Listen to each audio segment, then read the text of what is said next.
Students, welcome to my channel excellent English zone. आज हम 12th class के first lesson the last lesson का second part cover करने जा रहे हैं। डिटेल स्टडी का पार्ट चल रहा है। इससे पहले मैंने फर्स्ट पार्ट कंप्लीट कर लिया है और इसकी समरी भी कंप्लीट की है। अगर आपने नहीं देखी है तो पहले उसको ज़रूर देखें। इसके बाद ये सेकेंड पार्ट के डिटेल स्टडी भी हम करेंगे। तो ये सेकंड पार्ट हमारा स्टार्ट होना है आज। आई jumped over the bench and sat down at my desk. Little French जब वो स्कूल पहुंचता है, यहाँ तक हम पढ़ चुके थे, थोड़ा सा कॉन्टेक्स्ट ले लेंगे कि हम पढ़ चुके थे कि वो स्कूल जाता है तो सब जगह सन्नाटा रहता है और वो डिले तो उसे हो ही जाती है, देर से जाता है, उसे बड़ी शर्मिंदगी होती है। लेकिन जब वो जाता है तो मिस्टर हैमल उसे कुछ नहीं कहते हैं और वह सीट पर बैठ जाता है और मिस्टर हैमल उससे कहते हैं कि हाँ, तुम्हारे बिना हम स्टार्ट करने जा रहे थे, अब तुम आ गए हो, बैठो। तो आई jumped over the bench and sat down at my desk. मैं अपने बेंच से होकर गुजरा और अपने डेस्क पर बैठ गया। Not till then when I had got a little over my fright. इतनी देर भी नहीं हुई थी कि मैं अपने फ्राइटनेस को, डर को समाप्त कर पाता। Did I see that our teacher had on his beautiful green coat. मैंने देखा कि जो टीचर है मेरे, मिस्टर हैमल, वो सुंदर सा ग्रीन कोट पहने हुए हैं।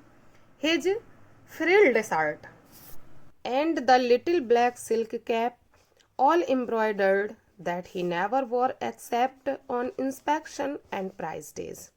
उसने देखा कि उसके जो टीचर है मिस्टर हैमल हैं, वो सुंदर सा ग्रीन कोट पहने हुए हैं और हिज फ्रिल्ड शर्ट, उनकी जो झालर वाली शर्ट है या कॉलर वाली जो शर्ट है, and the little black silk cap, और एक छोटी सी ब्लैक सिल्क कैप पहने हुए हैं।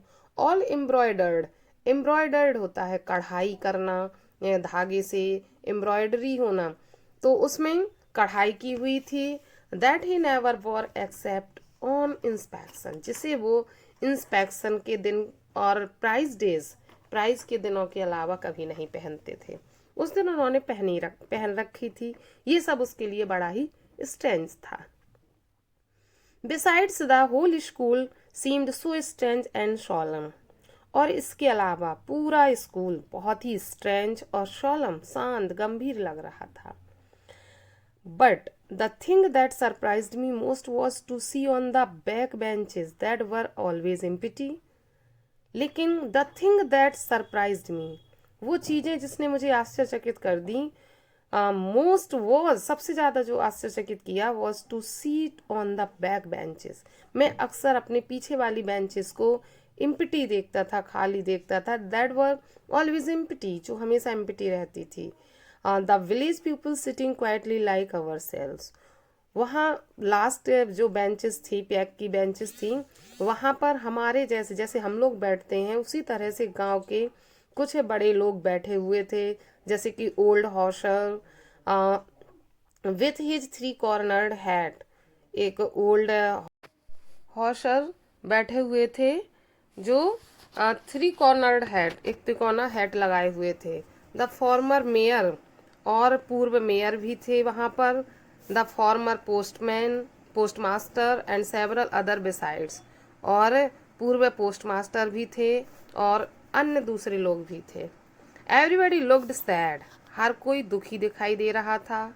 And Hauser had brought an old primer thumbed at the edges, and he held it open on his knees with his great spectacles lying across the pages. और सब कोई दुखी दिख रहा था, लेकिन जो हॉशर थे वो had brought an old primer, वो एक पुरानी किताब ले आए थे। थम्बल्ड एट द एजेस, जिसके जो पन्नों के एजेस हैं, किनारे जो थे वो मैले हो गए थे, गंदे हो गए थे, मतलब बहुत ही ओल्ड बुक थी वो। And he held it open on his knees, उन्होंने इस किताब को अपनी नीज पर, घुटनों पर खोल कर रखा हुआ था। With his great spectacles lying across the pages, और अपने चश्मे को उस किताब के पन्नों के ऊपर रखे हुए थे, मतलब वो चश्मा उन पन्नों पर पड़ा हुआ था। नेक्स्ट पैराग्राफ में कहते हैं कि while I was wondering about it all, जब मैं इन सब चीज़ों के बारे में आश्चर्य कर रहा था, mister Hamel mounted his chair. Mister Hamel अपनी चेयर में बैठे हुए थे। And in the same grave and gentle tone which he had used to me said, my children, this is the last lesson I shall give you। बड़ी ग्रेवनेस के साथ, गंभीरता के साथ एंड जेंटल टोन, और बहुत ही उदार स्वर के साथ वो कहा करते थे, which he had used to me said, जैसा कि उन्होंने उस समय बोला था या जैसा कि वो बच्चों से बोला करते थे। बोले, माय चिल्ड्रन, मेरे बच्चों, this is the last lesson I shell give you, ये लास्ट लेसन है, ये आज की अंतिम क्लास है जो मैं तुम्हें दे रहा हूँ। The order has come from Berlin to teach only German in the schools of Alsace and Lorraine. Berlin से आदेश आया है कि अल्सेस और लॉरेन के स्कूलों में केवल जर्मन भाषा ही पढ़ाई जाए। The new master comes tomorrow, इसलिए जर्मन भाषा पढ़ाने के लिए नया मास्टर कल आएगा। This is your last French lesson, ये तुम्हारे लिए लास्ट फ्रेंच लेसन है। I want you to be very attentive, मैं चाहता हूँ कि आप लोग बहुत ही अटेंटिवली पढ़ें, बहुत ही ध्यान से इसको सुने। What a thunderclap these words were to me।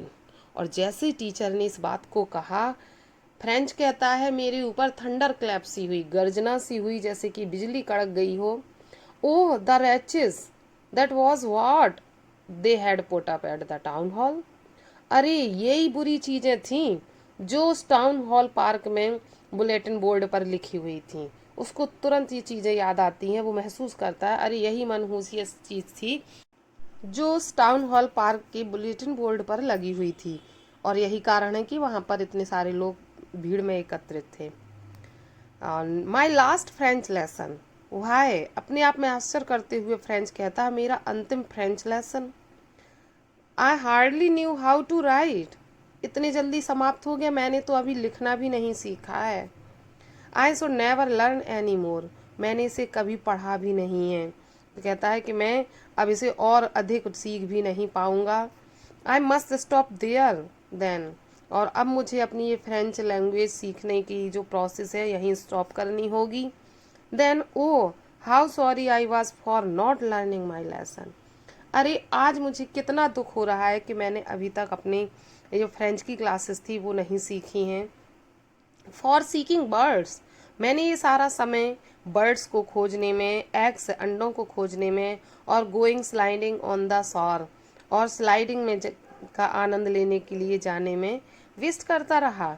My books that had seemed such a nuisance a while एगो, मेरी ये किताबें जो कुछ समय पहले मुझे बकवास लगती थी, परेशानी का कारण प्रतीत होती थी, सो हैवी टू कैरी, इनको ले जाने में मुझे बड़ा बोझ लगता था। My grammar and my history of the saint, और मेरी जो व्याकरण और हिस्ट्री ऑफ सेंट, जो एक संतों की इतिहास की पुस्तकें हैं, ये सब मुझे इतनी भारी लगती थी। वर ओल्ड फ्रेंड्स नाउ, अब ये मेरे पुराने मित्र बन चुके हैं। That I could not give up, जिन्हें मैं छोड़ना नहीं चाहता हूँ, त्यागना नहीं चाहता हूँ, त्याग नहीं सकता हूँ।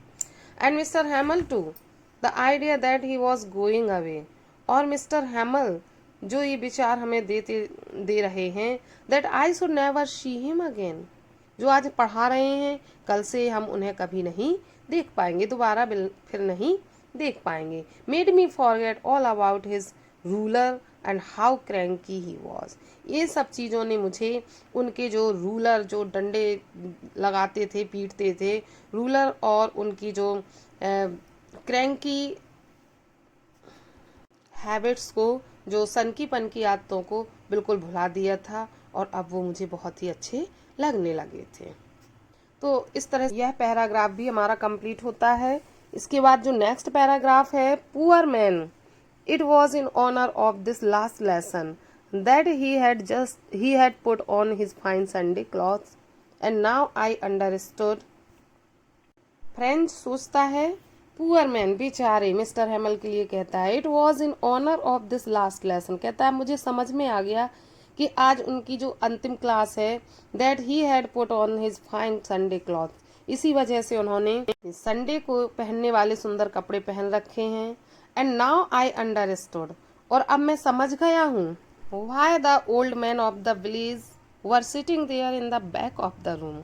मैं समझ गया हूँ कि इस कमरे की पीछे वाली सीट में गांव के बुजुर्ग लोग क्यों बैठे हुए हैं। It was because they were sorry. ऐसा इसलिए है क्योंकि उन्हें भी दुख हो रहा है, वे भी दुखी हैं। टू भी, वे भी दुखी हैं that they had not gone to school more, कि वो कभी स्कूल नहीं आए हैं। It was their way of thanking our master for 40 years of faithful service and of showing their respect for the country that was theirs no more. ये उनका respect है। ये रिस्पेक्ट के लिए उस व्यक्ति को, उस टीचर को जिसने 40 ईयर्स तक फेथफुल सर्विस की है, 40 साल तक उसने बड़ी वफादारी से पढ़ाया है, उसको सम्मानित करने के लिए ये लोग यहाँ एकत्रित हुए हैं। And of showing their respect for the country that was theirs no more. और अपने देश के प्रति सम्मान व्यक्त कर रहे हैं क्योंकि उनके देश की लैंग्वेज फ्रेंच है और जो अब नहीं रहेगी, जिसमें अब शिक्षा नहीं दी जाएगी, उसके लिए दुखी होकर या उसके लिए सम्मान के लिए यहाँ एकत्रित हुए हैं।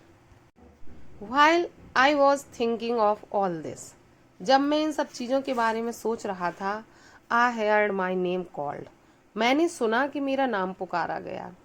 It was my turn to recite, recite करने का, पढ़ने का मेरा टर्न था।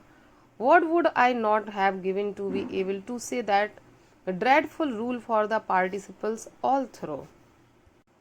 मैं तो कुछ भी बोलने के योग्य नहीं था, that dreadful rule for the participles all through, क्योंकि मैंने बिल्कुल भी पार्टिसिपल्स के रूल्स को नहीं जाना था, मैं बिल्कुल भी नहीं जानता था। Very loud and clear and without one mistake, मुझे बहुत ही लाउडली बोलना था और क्लियर बोलना था और विदाउट मिस्टेक, कोई मिस्टेक भी नहीं करनी थी। But I got mixed up on the first words and stood there, लेकिन मैं पहले ही फर्स्ट वर्ड में ही मिक्सड कर दिया, सब कुछ उलझन में हो गया, कुछ बोल नहीं पाया। And stood there holding on to my desk, और वहाँ पर मैं डेस्क पकड़े हुए खड़ा रहा। माई हार्ट बीटिंग, मेरा हार्ट बीट कर रहा था, धड़क रहा था। And not daring to look up, और मुझ में कहीं कुछ भी देखने का या फेस को उठाने का साहस नहीं था।